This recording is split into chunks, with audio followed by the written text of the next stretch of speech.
Good day everyone. This time I'm going to record using my own voice. Hope that you won't mind. The topic for today is quite straightforward. We are going to look at the interactions between host and the pathogen. At the end of these lectures, you should be able to describe the terms and principles related to host-parasite relationships, different classification of infections, and mechanism of pathogenesis. Okay, now we come to the first part. Our body consists of sterile and non-sterile areas. I hope you still remember what does it mean by sterile and non-sterile areas. Sterile areas means the body part consists of only human cells. It contains no other than human cells. No bacteria, no virus, or no fungus. While non-sterile areas means the body part that are open to the environment, like our nose, our gastrointestinal tracts, or our mouth, or our ear. These body parts are always in contact with the environment. So in non-sterile areas, usually it is colonized by many types of organisms that include normal flora and pathogen. The pathogen can be bacteria, virus, or fungus, or even parasites. The interactions between the host and this organism is known as symbiosis. There are three forms of symbiotic relationship that can occur at the anatomical level. They can be mutualism, commensalism, and parasitism. For mutualism, both the organism and the host work together, and both benefit from the relationships. For examples, the cow and the bacteria in their rumens work together to obtain mutual benefits. The bacteria cellulase produced by the bacteria facilitate the digestion of the plant that grazed by the cow. But the cow continuously provides the bacteria the nutrient required for it to grow. Without each other, they might suffer from incomplete digestion of the food, and this is probably not good for the cow as well. For commensalism, either the host and the organism gain benefit from the relationships, while the other is not affected by the relation.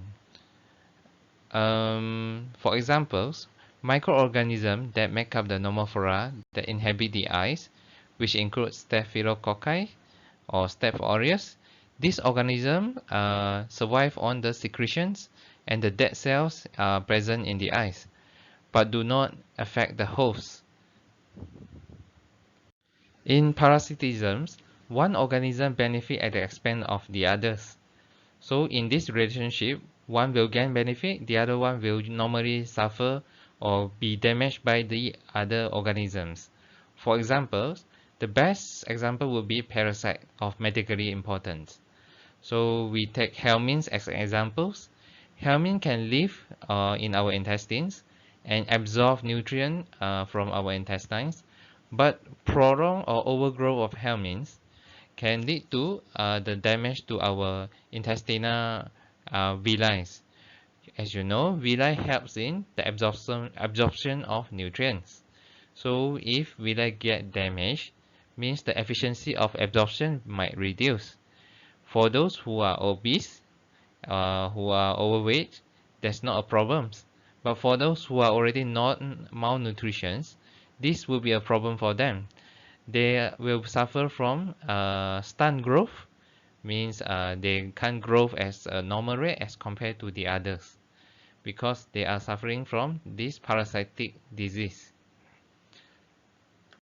Okay, now let us look at a few terms related to host pathogen interactions. An infection is a process where the pathogen colonize, grow, and multiply in or on the host. It might or not lead to a disease. Infections, on the other hand, is the outcome where the infections badly affect the host functions. A pathogen. A pathogen is a microbe or parasite that causes infectious disease. The microbe could be virus, bacteria, or fungi. And the pathogen can be divided into primary pathogens and opportunistic pathogens. Primary pathogens are usually the obligate pathogens. It will cause disease even in a normal healthy people with good immune response. An opportunistic pathogen, on the other hand, could be part of normal flora if it is normally reside inside our body. The opportunistic pathogen can also be from the environment, which is not usually harmful to a normal peoples, but it causes disease when our immune system is down. So even the environmental bacteria could attack our body. Okay, now we look at pathogenicity. Pathogenicity is the ability of an infectious agent to cause disease in a host. The pathogenicity is varies from one pathogen to another. It depends on the virulence factors of the specific pathogens. Virulence. Virulence is the ability of a pathogen to infect or damage the host. Depends on the characteristic of the pathogens. The virulence factors. Virulence factors are the pathogen's own characteristic that promote disease formation. It provides the opportunity for a microbe to infect and causes disease, which include the ability of the pathogen to stick to the host, colonize the host, and evade the immune response in the host. Okay, what is an infectious disease? An infectious disease is the battle over resources. The host owns the nutrients and energy. It also provides a protection environment, a rich nutrient environment for the bacteria to grow. So in order for the pathogen to invade into our human body, the pathogen must be able to access or go into our body systems and exploit our body nutrient and energy. And the pathogen must also be able to transmit from one human to another through different types of transmission routes. So as a human, in order to survive, we have our natural immunity that fight against all these pathogens. Okay, now let us look at different types of infections. Infections can be localized or systemic. A localized infection is an infection that limits to a specific part of the body and has local symptoms. For examples, it can be a mosquito bite that doesn't spread to the whole body, but the swelling of the skin is only happen in the bitten area. While a systemic infection could be the malaria pathogen that carried by the mosquitoes that injected into our blood systems. The malaria or malaria sporozoites will distribute throughout our body, leading to systemic malaria infections. Okay, a focal infection is a bacterial infection that localize in a specific part of body that might later be spreaded to other parts of body. A mixed infection is a bacterial infection that compose different species of bacteria. In case of an open wound, when the open wound touches the environmental surface that full of different types of bacteria, a mixed infection could be happens in that case. Okay, next, a primary infection is an infection that develops in otherwise a healthy individual. A secondary infection develops in an individual who is already infected with a different types of pathogen. Okay, now we look at a different type of classifications of the infectious disease. An infectious disease could be asymptomatic or subclinical. Usually in this case, when the disease is asymptomatic, we won't go to see doctors. It might be diagnosed by chance. Means, let's say we are going to donate blood, and somehow they check that there's a presence of hepatitis A antigen in our bodies. So it means that we might have silent mode or incubation period mode of hepatitis B infections. Chronic infections means a persistent or otherwise long-lasting infectious disease. Okay, chronic means slowly progress. Okay, as compared to acute, acute means faster. Faster means maybe less than 2 weeks. The disease of acute usually started or onset rapidly in a short duration of time, while latency is a dormant stage of microbe in a certain chronic infectious disease. Latent means the disease could be onset initially, but then keep quiet for a long time before the next wave happen again. When the next wave happen again, it is called reactivation.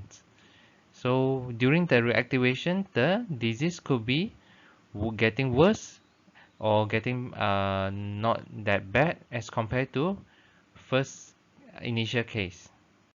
Okay, now let us look at the stages of disease. The stages of disease started with exposure. The target tissue is exposed to a causative agent. The causative agent could be a bacteria, virus, or fungus, or even parasites. After being exposed, there will be a short or long incubation period. The short and long incubation period is also known as a latent stage, which there is no sign and symptoms. Sign over here means something that can be measured, like our temperature can be measured, or our skin color can be measured. Our symptoms is something that the patient complain, but it's subjective, like I feel pain or I feel spicy. Okay, so this is subjective. Okay, and after the incubation period, we have a initial onset of symptoms. Initial onset of symptom is known as prodroma phase. Prodroma phase here. Okay, so in this phase, the symptoms are mild. So usually it's not sure whether it is due to a specific types of diagnosis or not. Okay, after this initial phase, the main disease symptoms start to show up. So we will know the specific, the real diagnosis of the infectious disease. So at this stage, it is known as invasive stage. So at the peak of the invasive stage, we have acne. Okay, and then after the peak disease stage, the symptoms usually will get resolved. It will be either get into decline phase or the disease will getting worse, and finally it will be turn fatal. The patient will die. Okay, if let's say the disease is mild and we get recover, we will have a convalescence period. So in this convalescence period, the patient's symptoms start to resolve and turn into zero. So and the body stamina and functions turn to getting better and better. So the last stage would be the recovery stage. In this stage, the patient regain normal health. No more sign and symptom of disease are evidence. Okay. Okay. The incubation period of different pathogens vary in terms of the time durations. The incubation period of food poisoning caused by intestinal bacteria, such as E. coli or Salmonella. Okay, usually this type of disease is fast onset. Fast onset means it's an acute infections. So the disease incubation period usually is short. Usually it could be less than 3 hours, 6 hours, or a day. This is considered short as compared to another type of example that I want to show you is hepatitis B. If you look at the disease onset time, the incubation period could be 1 to 6 months. So this is dangerous because he might be continuous to infect other peoples during this incubation period. Okay, now let us look at the mechanism of pathogenesis. Pathogenesis is the method by which a disease can develop. The process includes the transmissions, adherence, invasion, colonization, evasion of host defenses, and lead to the damage and disease to the host tissue, and exit from the body and survive into the environment, and then restart the cycle again to transmit the disease to other individual. Okay, let us now look at the first phase in the mechanism of pathogenesis, the portal of entry.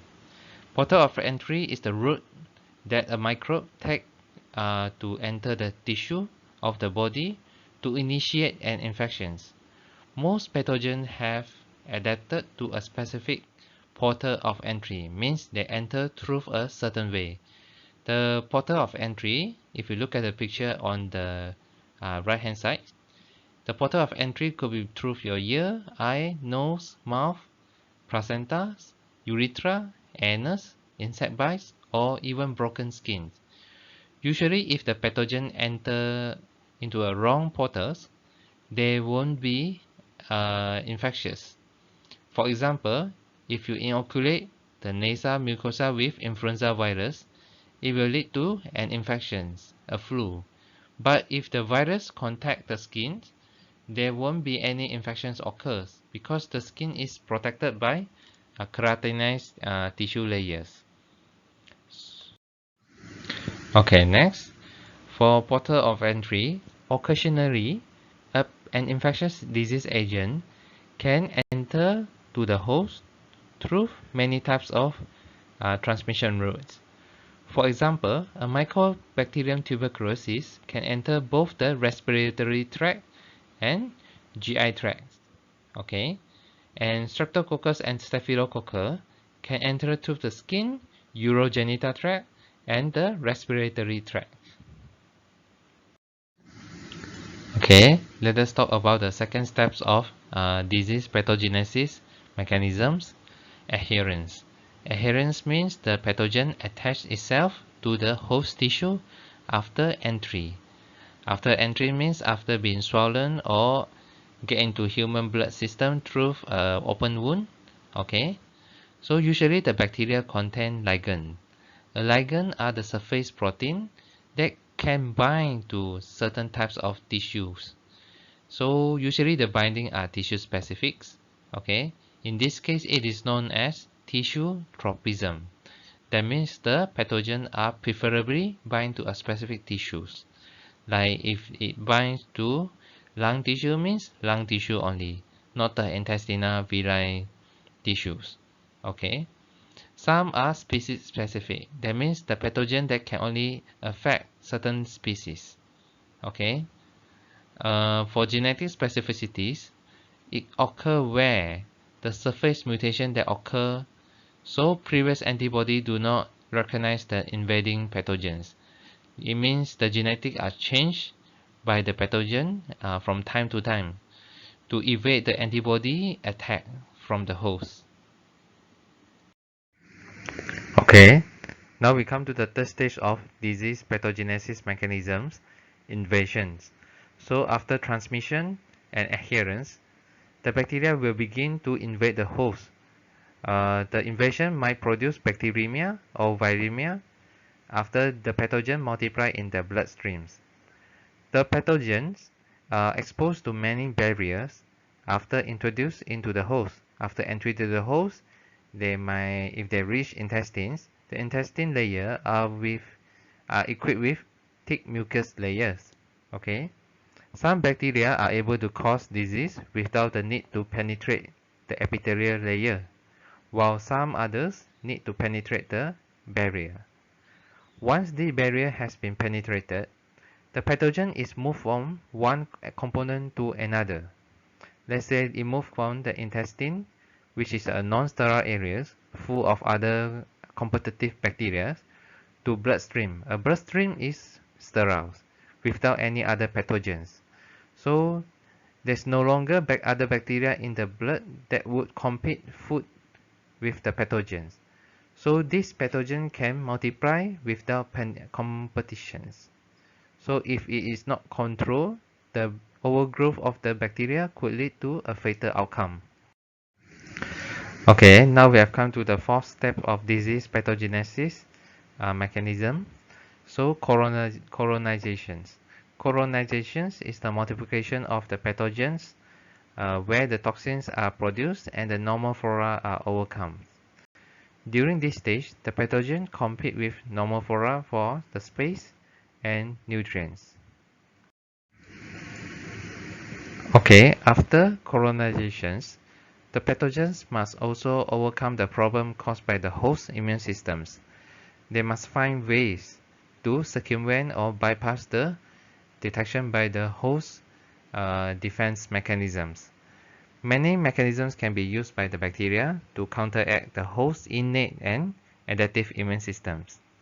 For examples, to overcome the innate immune systems, in case of malaria, so the malaria will get into the cells. So because it is an intracellular pathogen, it's difficult for the host to detect and clear the cells. While in case of adaptive immune systems, one of the components is the production of antibodies specifically target the pathogens. If the pathogens are able to always change the protein on the cell surface, so it is quite challenging for the host to keep up to produce the latest antibody to fight against the pathogens. For your information, every production of a new antibody against a new protein, it will take about 5 days. So if the bacteria change the protein code on the surface within these 5 days, the newly produced antibody is not going to work to fight against the new pathogen. Okay, apart from evading the host immune systems, the next steps, the pathogen usually could lead to damage or disease to the host tissues. The damage can be caused by a direct or indirect pathway. The direct methods include the production of toxins by the pathogens. The indirect ones, it could cause the host defense to over-respond to the fight until the host defense destroys the host itself. Okay, there are 3 types of toxins that usually can produced by the pathogens. So these include exotoxins. Exotoxins are protein produced by the pathogens that cause damage to the host. While endotoxins, the toxin substances are released when the cell is killed. So when the cell is killed, the cell get disintegrated. The lipopolysaccharides are released into the environment. So when it reaches our brain pituitary glands, it will lead to the secretion of cytokines that lead to fever. Another types of toxic material that produced by the pathogens are exoenzymes. These are the enzymes that function outside the host cells or tissues. So these include Coagulase that break down the clot that to hide the microbe from phagocytosis. There's also exoenzyme hyaluronidase that break the connective tissue between cells so that the bacteria can penetrate through the epithelial cells. Please look at the diagram at the side for a better information. Okay, in order for the pathogens to continuously transmit from one person to another, it must be able to spread to another host. So in order to exit out of the bodies, the exit can be done through the respiratory system, through coughings, or through the salivary glands when we are talking. So, and also through the skin, the secretion of sweats, fecal, urogenital, or blood. Usually, the portal of entry and exit are the same. If it's an airborne, so it will only happen through airborne, through coughing or aerosol sneezing. Finally, a pathogen must be able to survive in the environment long enough to be transmitted to another host.